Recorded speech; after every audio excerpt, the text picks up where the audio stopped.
नमस्कार मित्रांनो, मी संगीता. लहानपणापासून मी अनाथ होते. माझे आई बाबा कुठे होते मला माहीत नव्हतं.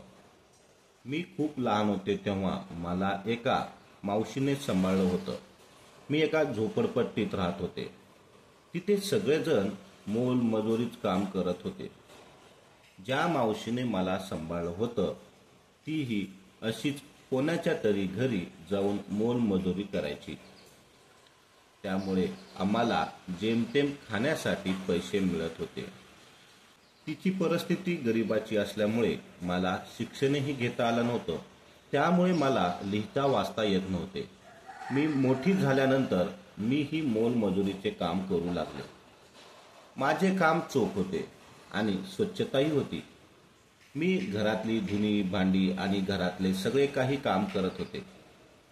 माझे काम चांगले आहे हे कुठून तरी एका बिझनेसमॅन माणसाला समजलं. त्यांनी मला त्याच्या घरी बोलवून घेतलं आणि मला त्याच्या घरीच राहायला दिलं. आणि घरातील सर्व कामे, स्वयंपाक, धुणं भांडी, घर आवरणे, पसारा आवरणे, मी हे काम त्याच्या घरी राहून करत होते. त्या घरात फक्त 2 माणसे होती. एक म्हणजे ज्याने मला हे काम दिलं होतं आणि दुसरा म्हणजे त्याचा लहान भाऊ. असे 2 जण राहत होते. मोठ्या साहेबांचं माहीत नाही लग्न का झालं नव्हतं, पण लहान साहेबांचे ही लग्न झाले नव्हते आणि त्यांचे आईवडील कुठे आहेत हेही माहीत नव्हतं. पण ते 2 भाऊ एकमेकांचे जीव होते. मोठे साहेब लहान साहेबांवर खूप प्रेम करत होते. मोठ्या साहेबांनी लहान साहेबांना लहानपणापासूनच एकट्यानेच वाढवलं होतं.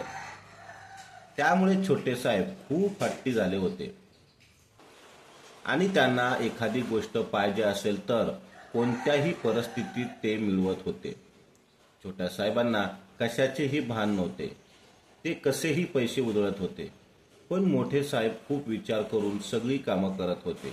त्यामुळे त्यांचा बिझनेस खूप मोठा झाला होता. घरात कशाचीही कमी नव्हती. मोठे साहेब काम म्हणजे काम, बाकी काही नाही. पण छोटे साहेब फक्त मौज मजा मस्ती करत होते. कोणत्याही कामाला ते हात लावत नव्हते आणि मोठ्या साहेबांना कंपनीमध्ये हातभारही लावत नव्हते. घरात बसून असायचे. त्यांची घाणेरडी नजर सारखी माझ्यावर असायची, म्हणून मला त्या घरी काम करण्यासाठी खूप भीती वाटत होती. पण माझा नाईलाज होता. मला हे काम करावे लागत होतं. एक दिवस मी साफसफाई करत असताना छोटे साहेब पाठीमागून अचानक आले आणि मला मिठीत घेतले. तेव्हा माझ्या अंगावर सरसरून काटा आला. मला ते सोडतच नव्हते. मला खूप भीती वाटत होती.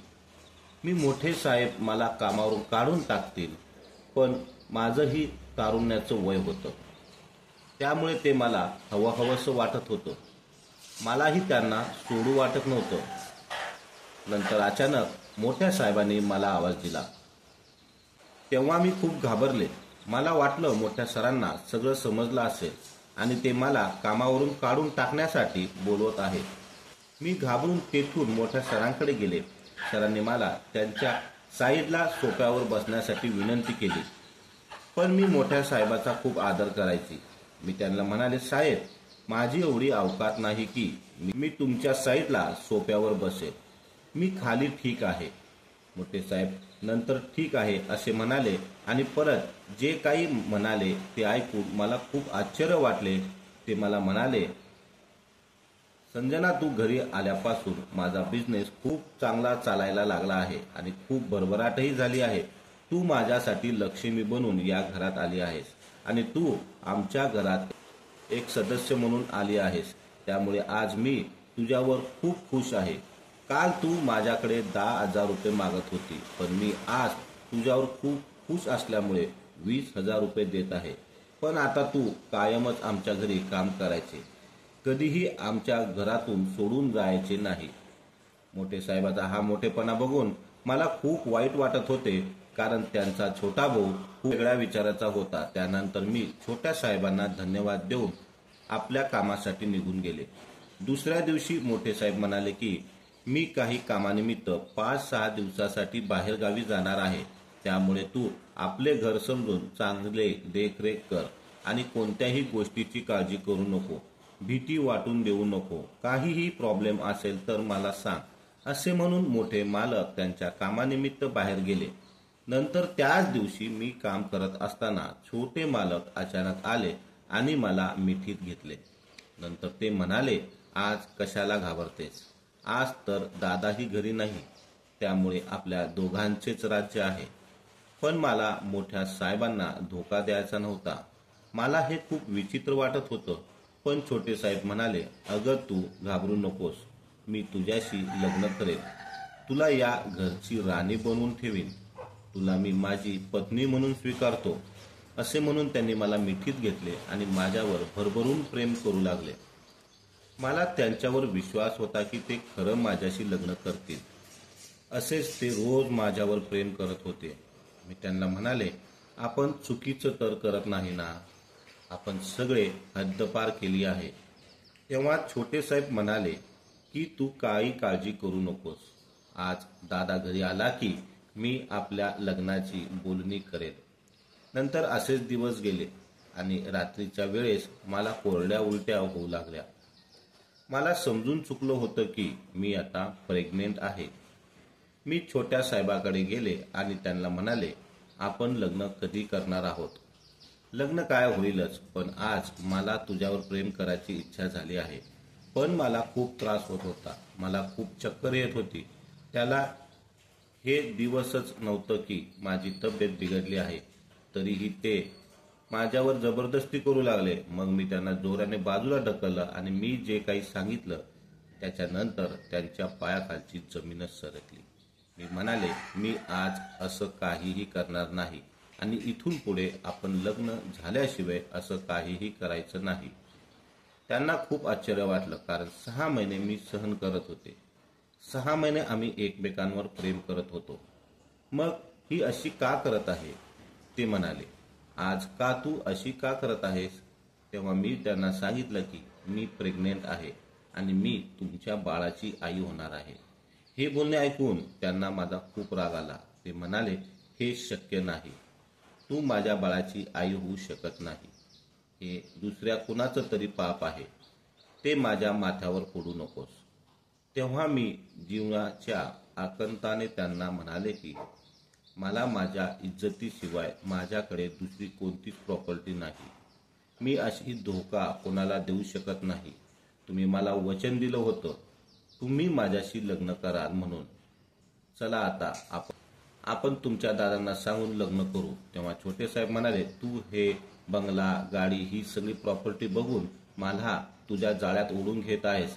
हे पाप माझं नाही, हे बाळ माझं नाही. प्लीज तू हे खोटं बोलू नकोस आणि मी तुला वचन दिलं नव्हतं की मी तुझ्याशी लग्न करेन. मी म्हणाले, मी आता मोठ्या साहेबांना सगळं खरं खरं सांगणार आहे. तेव्हा ते मला रागाने घराबाहेर काढून लागले. छोटे साहेब म्हणू लागले, तू आमच्या दोघा भावांमध्ये भांडण लावू नकोस, इथून चालती हो. मग मी तिथून रडत रडत निघून गेले आणि छोटे मालक म्हणाले की मी तुझ्यासारख्या 56 मुलीवर असं रोज प्रेम करतो. तू कोण कुठले आणि तू या घरची मालकीण होणार? तुझ्यासारखी भिकारी मी माझ्या घराची आबरू नाही जाऊन देणार. हे बोलणे ऐकून मी रडत रडत मोठ्या साहेबाकडे निघून गेले आणि त्यांना घडलेला प्रकार सगळा सांगितला. तेव्हा त्यांना खूप आश्चर्य वाटले. ते खूप हैराण झाले आणि त्यांना खूप रागही आला होता. त्यांनी लगेच छोट्या साहेबांना बोलून घेतले आणि म्हणाले, ही जे काही बोलत आहे ते खरे आहे का? तेव्हा छोटे साहेब म्हणाले, हे सगळं खोटं बोलत आहे आणि मी हिच्याशी लग्न केलं तर आपल्या घरची इज्जत जाणार नाही का? दादा ही सगळं हिला प्रॉपर्टी म्हणजे म्हणून हे सगळं करत आहे. तू हिच्या बोलण्याकडे अजिबात लक्ष देऊ नकोस. तेव्हा मोठे साहेब म्हणाले, तू गप्प बस. ही गेली 5 वर्ष आपल्याकडे काम करत आहे. मी हिला चांगलं ओळखून आहे. ही अजिबात खोटं बोलणार नाही आणि तू जर खरं बोलत असेल तर चल आपण DNA टेस्ट करू. आहेस तयार DNA टेस्ट करायला? असे म्हणून त्यांनी छोट्या मालकांना एक कानाखाली मारले. तेव्हा छोट्या मालकांनी सगळं कबूल केलं आणि म्हणाले, दादा मला माफ कर, मी भावनेच्या भरात हे सगळं केलं. तेव्हा मोठे साहेब म्हणाले की तुला हे सगळं करताना अब्रू दिसली नाही आणि आता लग्न करायच्या वेळेस तुला तुझी इज्जत मोठी वाटत आहे? ते काही नाही. आज इथे लगेच आपण कोर्टात जायचं आणि तू हिच्याशी लग्न करायचं. असे म्हणून मोठ्या साहेबांनी आमच्या दोघांच्या